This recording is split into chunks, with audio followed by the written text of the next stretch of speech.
Halo teman-teman, kenalin, nama aku Maryam. Di sini aku mau cerita dikit ke kamu tentang depresi. Tapi sebelum itu, aku mau jelasin dulu tentang stres. Jadi, stres itu keadaan yang memengaruhi seseorang, baik fisik atau mental, akibat interaksi individu dengan lingkungan yang tidak dapat diprediksi. Gangguan pada fisik seperti sakit kepala, gangguan pencernaan, maupun jantung berdegup lebih kencang. Sedangkan gangguan secara mental seperti merasa lebih mudah cemas, daya ingat menurun, merasa tidak berguna, dan sedih berkepanjangan. Tapi, stres tidak selamanya membawa dampak buruk loh. Dampak positif stres bisa membawa kesuksesan saat seseorang mampu mengendalikannya.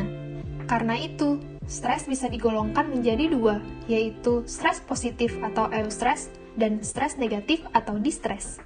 Orang yang mengalami eustress akan mengalami peningkatan kewaspadaan, kognisi, dan performansi kehidupan.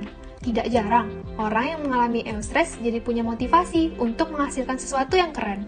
Namun, ketika seseorang mengalami distress, maka akan semakin buruk kinerja dan kesehatan dirinya. Karena ia merasa cemas, ketakutan, khawatir, dan gelisah. Tidak hanya itu, distress yang berkepanjangan juga dapat berujung pada depresi. Lalu, apa itu depresi? Jadi, depresi itu keadaan di mana seseorang mengalami kesedihan yang terus-menerus, serta kehilangan minat atas hal yang padahal biasanya ia lakukan selama kurang lebih 2 minggu. Tapi, gak cuma itu, depresi juga dialami oleh orang yang menderita stres berkelanjutan, dan itu masih ada hubungannya dengan kejadian traumatik yang baru ia alami.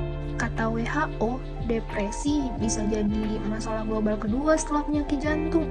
Penderita depresi terus meningkat karena banyak orang yang masih belum tahu cara menghadapi kondisinya. Gejala depresi menurut PPDGJ atau Pedoman Penggolongan Diagnosis Gangguan Jiwa dibagi jadi 2 kategori. Pertama, gejala utama dan gejala tambahan. Gejala utama. Yang pertama, afek depresif. Kedua, kehilangan minat dan kegembiraan.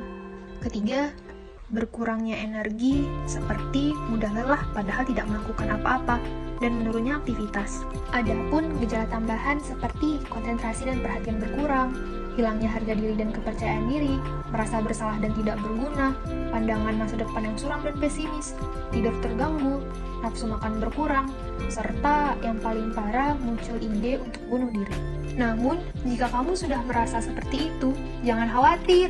Aku punya list kegiatan yang bisa kamu lakukan untuk mengurangi gejala depresi. Pertama, menerima kondisi yang ada di sekitar. Kedua, menjaga pikiran untuk terus optimis. Ketiga, menyiapkan waktu untuk rileks sejenak. Keempat, mencari dukungan dan menjaga hubungan dengan orang-orang terdekat. Kelima, berupaya untuk membantu orang lain semampu kita. Keenam, perbanyak menyerahkan diri kepada Tuhan melalui ibadah.